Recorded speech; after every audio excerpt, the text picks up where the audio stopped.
안녕하세요. 저는 이번에 초등특수 경기 시험을 합격한 박고 합니다. 우선 저의 시험 점수에 대해서 먼저 말씀드리도록 하겠습니다. 저는 1 차에서는 교직 논술은 19 점 그리고 교육 과정은 54 점이라는 점수를 받았고 2 차에서는 92.67 이라는 점수를 받아서 최종 165.67로 컷보다 15.54 높은 점수를 받아서 합격했습니다.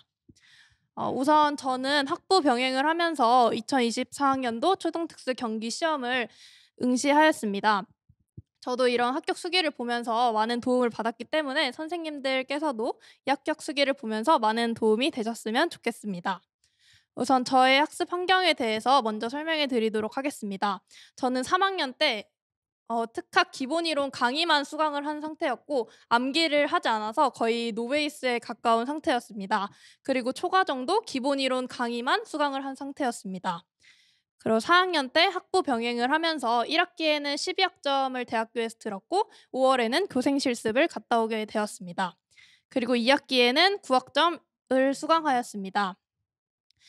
저는 본격적으로 인제 공부 방법을 알려드리기 전에 우선 자신의 공부 스타일을 파악하는 것이 가장 중요하다고 생각을 했습니다. 그래서 저의 공부 스타일에 대해서 먼저 말씀을 드리자면 저는 암기에 강점을 가지고 있었습니다. 저는 암기를 할 때 오랜 시간이 걸리고 그리고 무작정 암기를 하는 스타일이었습니다. 그래서 저는 이 서진 교수님의 강의를 들으면서 서진 교수님이 설명을 해 주실 때 여러 가지 예시랑 자료들을 잘 주시기 때문에 이러한 설명들을 들으면서 암기를 초반부터 하고자 하였습니다. 그리고 제가 암기를 하는데 시간이 좀 오래 걸리는 스타일이기 때문에 저는 1-3월 상반기부터 암기를 진행하였습니다. 그리고 두 번째로 저의 공부 스타일은 혼자 공부하는 것을 선호하는 편이었습니다. 저는 지금까지 공부를 하면서 스터디를 한 번도 운영을 해본 적이 없고 그냥 혼자서 공부하는 것에 익숙해져 있었습니다. 초기에는 다른 선생님들이 다 스터디를 하기 때문에 굉장히 불안했긴 했지만 그래도 저는 저의 공부 스타일을 파악을 해서 1차 공부는 스터디 없이 공부를 진행하였습니다. 그리고 셋째, 한 장소에 오래 있으면 지루해하는 그런 공부 스타일을 가지고 있었습니다. 그렇기 때문에 저는 오전이랑 낮 시간 동안에는 스터디 카페에 가서 공부를 하고 이후에 집으로 이동을 해서 저녁을 먹고 저녁이랑 밤 시간에는 집에서 공부를 하였습니다. 우선 본격적으로 공부를 시작하시기 전에 선생님들께서도 우선 자신의 공부 스타일을 파악하고 이에 맞는 학습 계획을 세우는 것이 저는 가장 중요하다고 생각합니다. 다른 사람들이 아무리 좋은 공부 방법이라고 이야기를 해도 자신의 공부 스타일이 아니면 이거를 계속해서 이어나갈 수 없기 때문에 선생님들께서도 자신의 공부 스타일을 먼저 파악하는 것이 가장 중요합니다. 다음으로 수강 강의에 대해서 설명드리도록 하겠습니다. 저는 우선 특수교육학은 서진 교수님 연간 패키지를 수강하였고 초과정은 109팀을 수강하였습니다. 다음으로 이제 특수교육학 공부 방법에 대해서 설명드리도록 하겠습니다.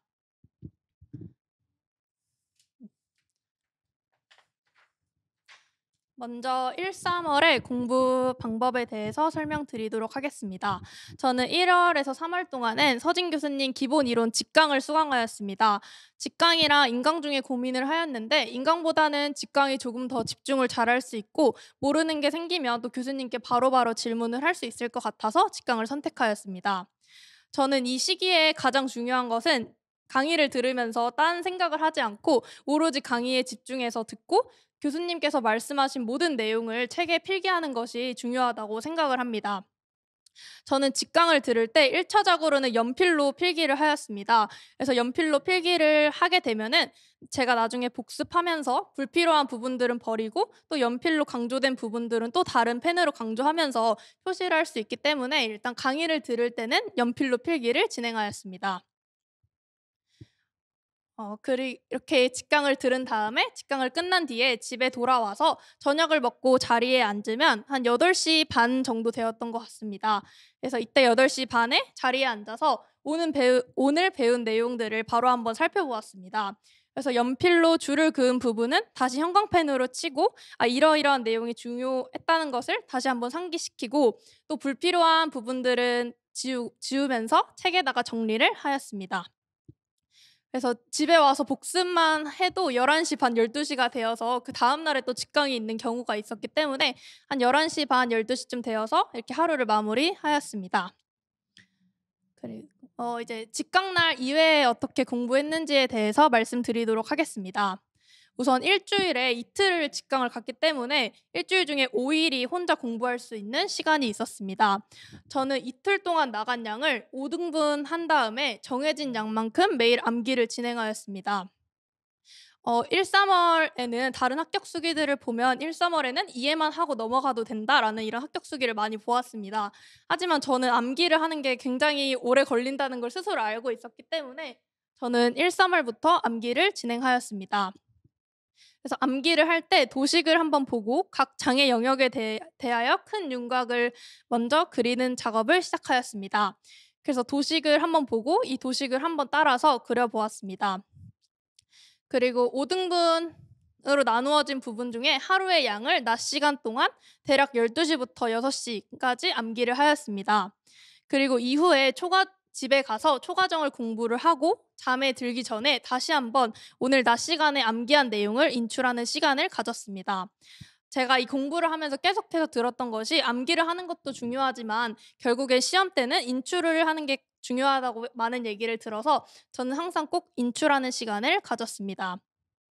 그리고 저는 스터디를 하는 것 대신 혼자 공부하는 것이 더 편했기 때문에 이렇게 스터디 대신에 밤 시간에 인출을 하는 걸로 대체를 하였습니다.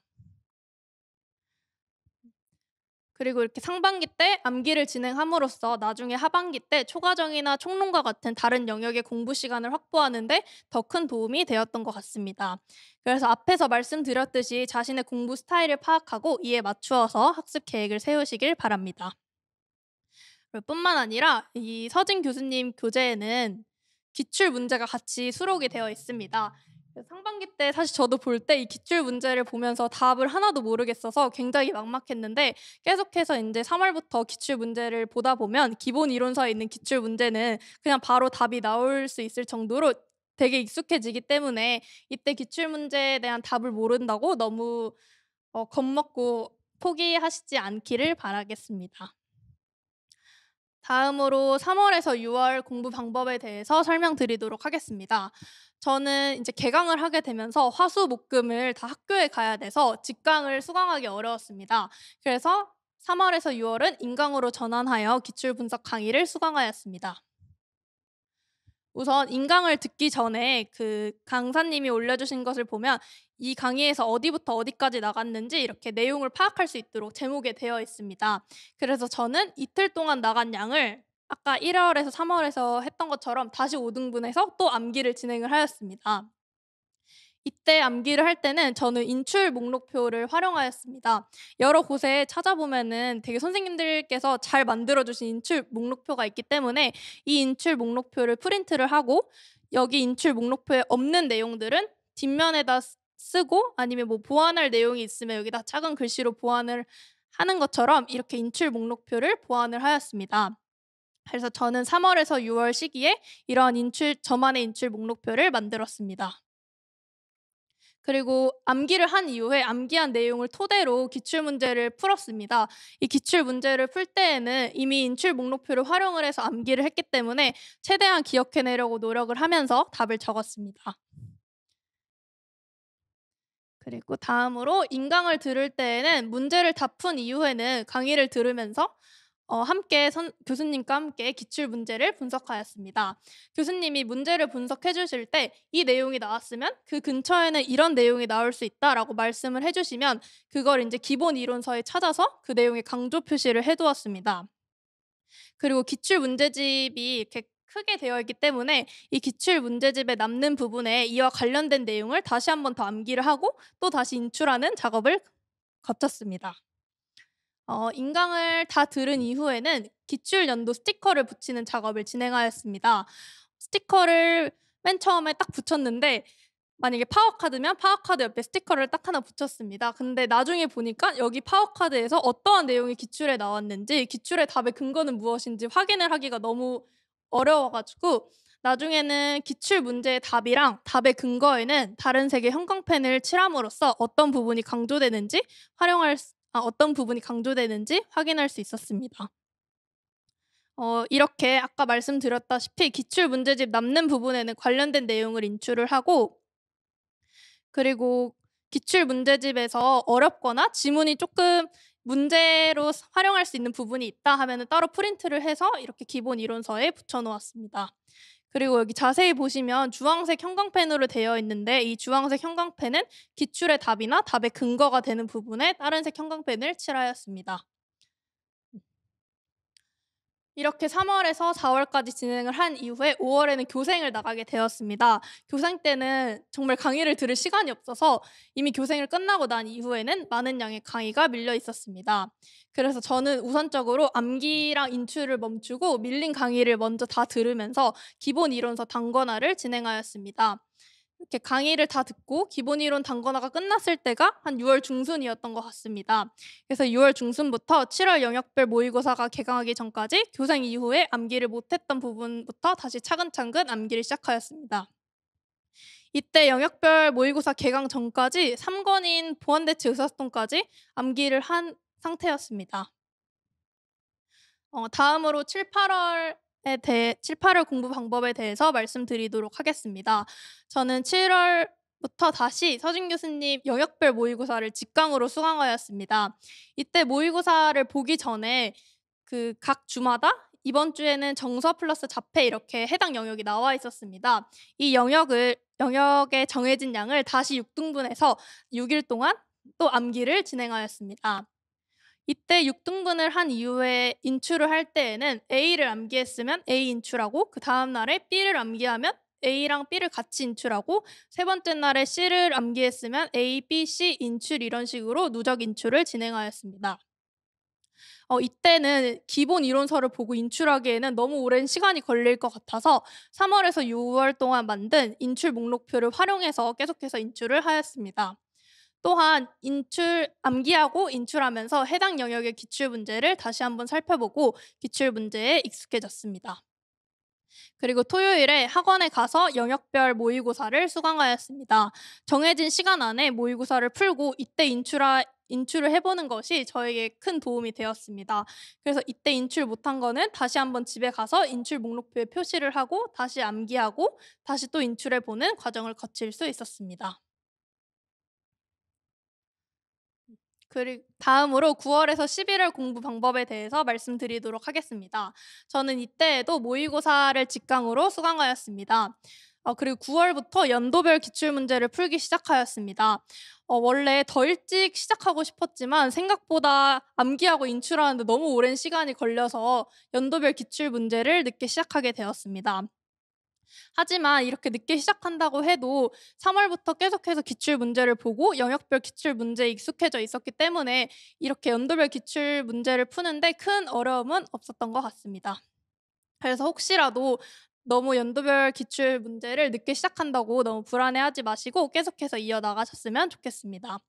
그리고 기출 문제를 풀면서 틀린 부분은 다시 기본 이론서에 적어 놓고 암기를 하였습니다. 그리고 헷갈리는 부분도 포스트잇으로 붙이고 기본 이론서를 보완하고 인출 목록표도 함께 보완을 해서 시험 전날에는 인출 목록표만 보고 갈 수 있도록 하였습니다. 그리고 이때 전체 영역을 암기하고 인출하는 과정을 하였습니다. 처음에는 3주 동안 인출 목록표를 활용해서 전체 영역을 인출했습니다. 그런 다음에 3주 동안 인출을 한 이후에는 2주, 1주, 그리고 3일 시험 전날 이런 식으로 해서 인출해 나가면서 계속 시간이 줄어들기 때문에 너무 불안해하지 않고 계속해서 이어나가시면 될 것 같습니다. 그리고 모의고사 직강을 수강하였습니다. 학원에 가서 정해진 시간 동안 모의고사를 푼 다음에 해설 강의까지 다 듣고 집으로 귀가를 하였습니다. 그래서 집에서 인제 가서 오늘 또 틀린 문제를 다시 한번 보고 다시 암기하고 인출하는 식으로 복습을 하였습니다. 그리고 교수님이 첨삭해 주신 답안지를 보면서 저의 답에 대해서 다시 한번 더 확인을 하고, 모의고사에 나온 내용은 교수님이 중요하다고 생각하셨기 때문에 모의고사에 나왔다고 생각을 해서 이 모의고사에 나온 내용도 다른 스티커로 표시해 두었습니다. 그리고 시험 전날 8시 시부터 오후 5시 시까지 전 영역을 인출을 하고 시험을 보러 갔습니다. 이렇게 특수교육학 공부 방법에 대해서 먼저 설명을 드렸습니다. 이때 가장 중요한 것은 암기하고 인출하는 것이라고 생각을 하고, 이 암기를 할 때 너무 그 책에 있는 내용이 길더라도 워딩대로 암기를 하는 게 가장 중요하기 때문에 어렵더라도 워딩대로 암기하는 것을 추천드립니다. 그리고 뿐만 아니라 기출 문제도 함께 살펴보면서 여러 가지 상황에서 적용해 보는 것이 중요하다고 생각합니다. 다음으로 초과정 공부 방법에 대해서 설명드리도록 하겠습니다. 우선 초과정은 1 월부터 8 월까지는 109팀 강의를 수강하였습니다. 초과정의 경우 양이 정말 많아서 복습할 시간이 부족할 것 같아서 강의를 들을 때 강의를 집중해서 듣고 어려운 내용은 바로바로 이해하고 넘어갔습니다. 그리고 한 4 월부터 초과정 기본 이론 암기를 시작하였습니다. 제가 재작년에 백구팀 기본 이론 강의를 들었다고 말씀드렸는데, 이때 백구팀에서 제공해 준 기본 이론 정리본을 가지고 기본 이론 내용을 암기하였습니다. 초과정은 강론뿐만 아니라 이렇게 기본 이론에서도 많은 문제가 나오기 때문에 '기본 이론 점수는 꼭 가져가자.'라는 생각으로 기본 이론에 대한 암기를 진행하였습니다. 그리고 다음으로 9 월에서 11월 공부 방법에 대해서 말씀드리도록 하겠습니다. 저는 공부를 하기 싫으면 그 초과정 강론을 그냥 한번 쓱 그 가벼운 마음으로 보았습니다. 계속해서 특각도 암기를 해야 되고 초과정 기본 이론도 암기를 해야 되기 때문에 계속해서 암기하고 인출하다 보면 분명 지치게 됩니다. 그래서 저는 그냥 침대에 누워서 초과정 그냥 강론 한번 편안한 마음으로 읽어 보고 그런 식으로 인제 익숙해지려고 하였습니다. 그리고 9 월에서 11 월에서도 기본 이론을 계속해서 암기하고 인출하는 작업을 진행하였습니다. 역량은 매일 아침 인출을 하면서 초과정 공부를 시작하였습니다. 이때 역량을 외울 때 초과정 역량이랑 특과정 역량을 같이 외우면 비교하기 훨씬 편하기 때문에 역량은 이렇게 매일 아침마다 같이 비교하면서 암기를 진행하였습니다. 그리고 모형도 계속해서 암기하고 인출하였는데, 이때 모형의 단계뿐만 아니라 옆에 나와 있는 설명도 같이 암기를 하였습니다. 그리고 나머지 부분도 정리본을 활용해서 계속 반복하여 암기하고 인출하였습니다. 마지막으로 서진 교수님 모의고사 초과정 부분을 활용하였습니다. 9 월, 11 월에 모의고사를 수강하면 실제 시험처럼 뒷부분에는 초과정 문제가 나와 있습니다. 이때 특강만 보고 넘기는 것이 아니라 초과정도 주의 깊게 한번 살펴보았습니다. 그래서 여기에서 나온 문제들은 한번 강론을 찾아보고 이에 대한 이해를 확실하게 하고 넘어갔습니다. 그리고 정말 소름 돋게도 실제 시험에서도 모의고사에 있던 초과정이랑 겹치는 부분이 정말 많았습니다. 그렇기 때문에 모의고사에 있는 초과정 부분도 넘기지 마시고 꼼꼼하게 살펴보시는 걸 추천드립니다. 예를 들어서 여기 모의고사에서 반일레의 기하적 사고 수준을 물어보는 문제가 나왔었는데, 기출에서도 반일레의 기하 학습 수준 이론을 쓰라는 이런 문제들도 있었고, 그리고 콜버그의 도덕성 발달 이론도 비슷한 부분으로 나왔고, 이 프로그램 구조 같은 경우에는 저는 모의고사 풀 때는 모르고 있었는데 이걸 통해서 암기를 했는데 실제 시험에서도 프로그램의 구조를 물어보는 문제가 나와서 이 모의고사 덕분에 정말 마칠 수 있었던 것 같습니다. 다음으로 교직 논술에 대해서 설명드리도록 하겠습니다. 교직 논술은 7월 개강이라서 강의가 늦게 시작했기 때문에 그전에는 논술을 따로 작성하지 않고 특학을 암기하는 데 집중을 하였습니다. 그러고 강의를 들으면서 전체적인 논술의 틀을 잡고 계속해서 쓰기 시작하였습니다. 7월 달에 강의를 듣고 한 달 동안은 논술을 좀 쓰긴 했는데, 그 이후에는 너무 특학이랑 초과정이 밀리다 보니까 특학이랑 초과정에만 중점을 두고 논술을 안 쓰게 되어서 시험이 다가왔을 때는 논술이 너무 부족하다는 것을 느끼고 10 월부터 매일 2 개씩 기출 하나 그리고 연습 문제 하나 이렇게 작성을 하였습니다. 다음으로 특과정 부분에서는 특과정은 정말 강의를 들을 시간도 부족해서 강의도 거의 안 듣고 시험을 보러 갔습니다. 다음으로 총론 부분입니다. 총론은 점점 가고 있고 5점에서 6점 정도 나오기 때문에 총론은 절대 버리면 안 되는 과목입니다. 1월에는 총론을 읽어보면서 익숙해지려고 노력을 했고 2월부터는 매일 아침 2시간씩 총론 암기를 시작하였습니다. 이때 아침에 2시간씩 암기를 할 때 '난 지금 특각도 안 돼 있고 초과정도 안 돼 있는데 이렇게 총론에 2시간씩을 쓰는 게 맞는 건가?'라는 고민을 정말 많이 했습니다. 하지만 지금 다시 되돌아보면 상반기 때 이렇게 총론을 암기할 수 있는 시간이 있기 때문에 이때 너무 많은 시간을 쓴다고 불안해하지 마시고 오히려 상반기 때 이렇게 총론 암기를 꼼꼼하게 하는 것을 추천드립니다. 그리고 상반기 때는 빈칸 위주로 암기를 하고 하반기에 모의고사나 기출 문제를 풀면서 교수님이 강조하시는 내용은 통 문장으로 암기를 하였습니다. 다음으로 장특법은 매일 30분에서 1시간씩 문장으로 암기를 하였습니다. 오래 걸리지만 이 장특법을 빈칸으로 외우기에는 너무 불안해서 이 장특법도 통문장으로 외우려고 노력하였습니다. 지문자랑 점자는 하루에 날을 잡고 점자랑 지문자를 다 암기하는 것을 추천드립니다. 그리고 이후에는 밴드 스터디에 들어가서 문제를 내고 그리고 문제를 풀면서 까먹지 않도록 암기하는 것이 중요합니다. 어 여기까지 1차 저의 공부 방법이었고 이제부터 2차 공부 방법에 대해서 말씀드리도록 하겠습니다. 저는 우선 2 차를 공부할 때 1차 발표 전에는 2 차에 대한 전반적인 강의를 들었습니다. 1 차만 준비하였기 때문에 2 차에 대한 정보가 아무것도 없어서 강의를 들으면서 이런 2 차에 대한 전체적인 내용을 알 수 있었습니다. 뿐만 아니라 여러 팁을 얻으면서 큰 도움을 받았기 때문에 2 차에 대한 이 강의를 꼭 들어보셨으면 좋겠습니다. 그리고 끈기 임용 2차 초등특수 책을 활용하여 기출 문제를 먼저 돌리는 것으로 시작하였습니다. 일 주일에 3번 만나서 기출 문제에서 면접 2개 그리고 수업 실현 1개를 하였습니다. 다른 선생님들의 수업을 꼼꼼히 보면서 선생님들 수업에서 좋은 부분은 가져오고 또 제 수업에서 부족한 부분은 덜어내는 연습을 했습니다. 그리고 이때 저는 이렇게 스터디를 할 때 지적만큼 중요한 게 칭찬이라고 생각합니다. 이 차는 자신감이 꼭 필요하기 때문에 스터디원들끼리 항상 칭찬을 하면서 잘하고 있다고 다독여 주었습니다. 이후 스터디가 끝난 다음에는 면접 답변을 정리하고 내 수업 영상을 보고 피드백 내용을 정리해서 밴드에 올렸습니다.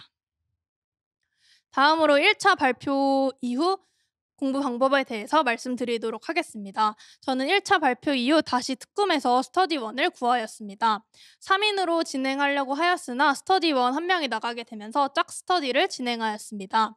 처음에는 2명이서 진행하는 것에 대해서 굉장히 불안감이 많았었는데 그 스터디 선생님도 오히려 열심히 참여하려고 하시고 오히려 적은 인원으로 했기 때문에 더 개인 공부를 할 수 있는 시간을 가질 수 있었던 것 같습니다. 그리고 1차 발표 이후에는 일 주일에 6일 정도 만났습니다. 그래서 만나서 10 시부터 12 시에는 면접, 1 시부터 4 시에는 수업 실현 이렇게 진행을 하였습니다.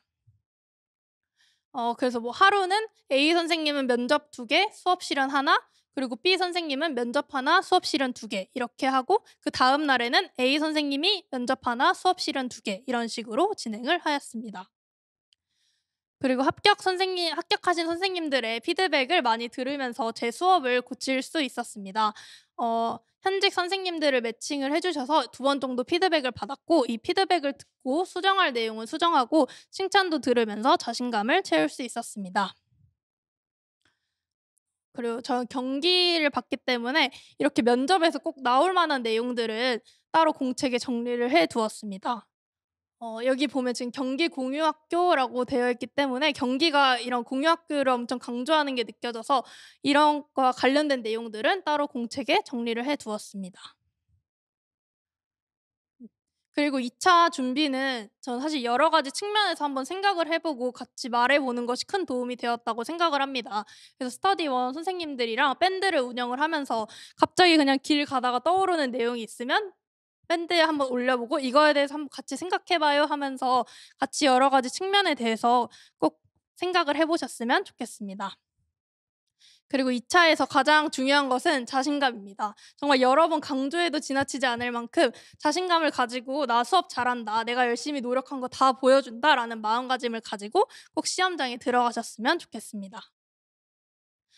마무리 하도록 하겠습니다. 이렇게 저희 1 년간 저희 공부 방법에 대해서 설명을 드렸습니다. 마무리하면서 꼭 드리고 싶은 말씀은 마음가짐이라고 생각합니다.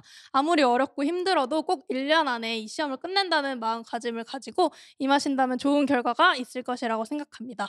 저도 3월 달에 기본 이론이 끝나고 서진 선생님한테 사인을 받아서 플래너 맨 앞쪽에 붙여 놨습니다. 그래서 항상 플래너를 쓰면서 할 수 있다는 마음가짐을 다졌고, 플래너를 쓰면서도 여기 밑에 "최종 합격을 할 수 있다." 그리고 위에 뭐 "합격 설명회 발표하자." 이런 식으로 꼭 할 수 있다고 좋은 마음가짐을 가지고 합격할 수 있었던 것 같습니다. 그래서 선생님들께서도 포기하지 마시고 끝까지 노력하시면서 꼭 최종 합격하시길 바라겠습니다. 감사합니다.